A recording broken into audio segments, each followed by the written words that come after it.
जैसा कि last episode में हमने देखा कि टैंग शैंग डेविल टाइगर से लड़ रहा था और उसे बहुत ज्यादा मेहनत करनी पड़ रही थी, लेकिन फिर भी वो उसे नहीं हरा पा रहा था और उसने टैंग शैंग को अपने रेलम के अंदर फंसा लिया था और यहाँ से उसके माइंड की और स्पिरिट की पावर कमजोर होने लगती है और तभी अचानक से उसकी स्पिरिट रिंग्स कम होने लगती है और वो एज में छोटा हो जाता है। वो अपनी 12 साल वाली उम्र में पहुँच जाता है और टैंग शैंग समझ जाता है कि ये सब्स्टिट्यूशन टेक्निक है जो कि डार्क डेमन गॉड टाइगर के डायमेंशन में होती है। अब एरिना में काउंटडाउन शुरू होता है और डेमन टाइगर टैंग शैंग पर हमला करता है और टैंग शैंग के लिए उससे बचना और ज्यादा मुश्किल हो जाता है क्योंकि उसे अब 12 साल वाली टैंग शैंग की बॉडी के साथ लड़ने की आदत नहीं है। उसकी पार्ट्स भी 12 साल वाले टैंग शैंग जितनी हो गई है और वो स्पाइडर लेग से भी बचने की कोशिश करता है। उसके मुंह से खून निकलने लगता है और उसके पास उसके सीक्रेट वेपन्स भी है, इसलिए उनका यूज करके वो उनसे लड़ने की कोशिश करता है। वो ब्लू सिल्वर प्लांट का यूज करके ट्रैप बिछाता है, लेकिन डेमन टाइगर हर एक ट्रैप को तोड़ता हुआ कैसे न कैसे करके टैंग शैंग को बस मारना चाहता है और टैंग शैंग अब समझ जाता है कि इसको ऐसे लड़कर नहीं हराया जा सकता है। टैंग शैंग पर्पल डेमनिक आई से उसे लोकेट करता है और घोस्टली ट्रेस का यूज करके उससे बचकर भागता है और फिर तभी उसके सामने आकर अपने सीक्रेट वेपन को इतनी पास से उसे मारता है कि वो दूर जाकर गिरता है। इस सीक्रेट वेपन का नाम डेडली स्पिरिट चेजिंग बॉल है और इससे डेमन टाइगर की शील्ड कमजोर हो जाती है।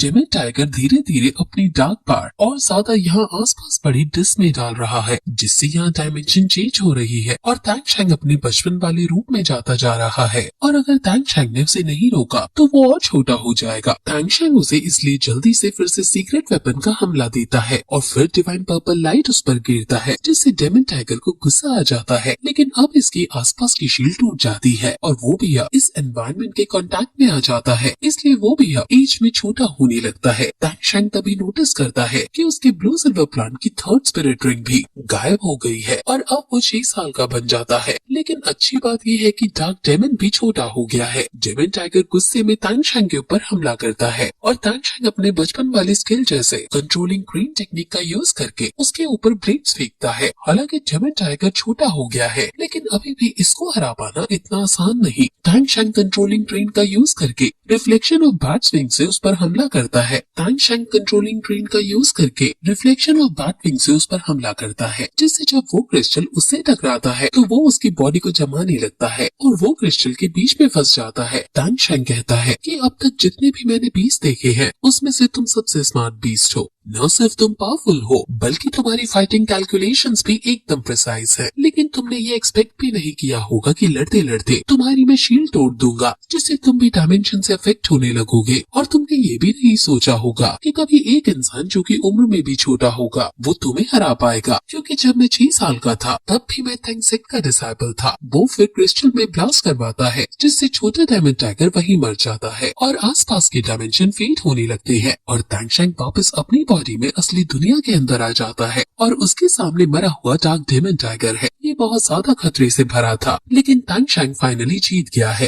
टैंग शैंग अब फिर तुरंत वही उसकी स्पिरिट रिंग को अपने हैमर में ऐड करने के लिए मेडिटेट करने बैठ जाता है और एब्जॉर्ब करने लगता है, लेकिन उसके मरे हुए की भी डार्क एनर्जी टैंग शैंग पर एक काउंटर अटैक करती है, जिससे टैंग शैंग हालांकि स्ट्रॉन्ग होने की वजह से बच जाता है, लेकिन उसने नहीं सोचा था कि इसका काउंटर अटैक भी कुछ होगा। अब टैंग शैंग फिर से मेडिटेट करने लगता है और उसकी पूरी स्पिरिट रिंग्स को अपने अंदर एब्जॉर्ब करने लगता है। एब्जॉर्ब करने के बाद भी उसकी लेवल भी अब 94.5 पर आ जाती है और उसकी स्पिरिट और माइंड पावर भी इंक्रीज हो गई है और हाउ ध्यान हैमर भी स्पिरिट रिंग्स आने के बाद थोड़ा बड़ा हो गया है, लेकिन यहाँ स्पिरिट बोन नहीं निकली, इसलिए उसे थोड़ा दुख है। वो अब खड़ा हुआ ही था कि पीछे से ह्यूमन फेस स्पाइडर टैंग शैंग पर हमला करने के लिए आ जाती है और टैंग शैंग समझ जाता है कि यह उसकी अगली स्पिरिट रिंग का इंतजाम हो गया है। टैंग शैंग तुरंत अपने हैमर से उस पर हमला करता है और डार्क डेमन टाइगर से जो उसे न्यू स्किल मिली है अब उसे ट्राई करने का मौका मिल गया है। इस हैमर के अंदर डार्क डेमन टाइगर की पावर आ गई है और टैंग शैंग फोर्थ स्पिरिट टेक्निक, जिसका नाम डार्क टाइगर टेक लाइटनिंग है, उसका यूज करता है और हैमर को स्पाइडर पर देकर मारने लगता है। हैमर स्पाइडर की तरफ आ रहा है और उससे बचने के लिए वो जाल बुनती है, लेकिन हैमर जाल को आसानी से तोड़ देता है और स्पाइडर के माइंड पावर के अटैक को भी झेलता हुआ स्पाइडर को लग जाता है और स्पाइडर एट द स्पॉट मर जाती है। टैंग शैंग फिर तुरंत ह्यूमन अपनी स्पाइडर लेग से उसको एब्जॉर्ब करने लगता है। उसकी 8 फीट स्पिरिट बोन एक्साइट होने लगती है। तांग शैंग देखता है कि उसकी कल्टीवेशन एटलीस्ट 50,000 साल की है और मैं इससे अपनी 5th स्पिरिट रिंग बना सकता हूँ। तांग शैंग अब असली स्पिरिट रिंग को एब्जॉर्ब करने लगता है और उसकी स्पाइडर लेग बोन से अपग्रेड हो जाती है और एक एक्स्ट्रा लेयर उसकी बोन के अंदर जुड़ जाती है। ये नई तरह की बोन देखकर तांग शैंग समझ ही नहीं पाता कि ये 8 फीट स्पिरिट बोन है,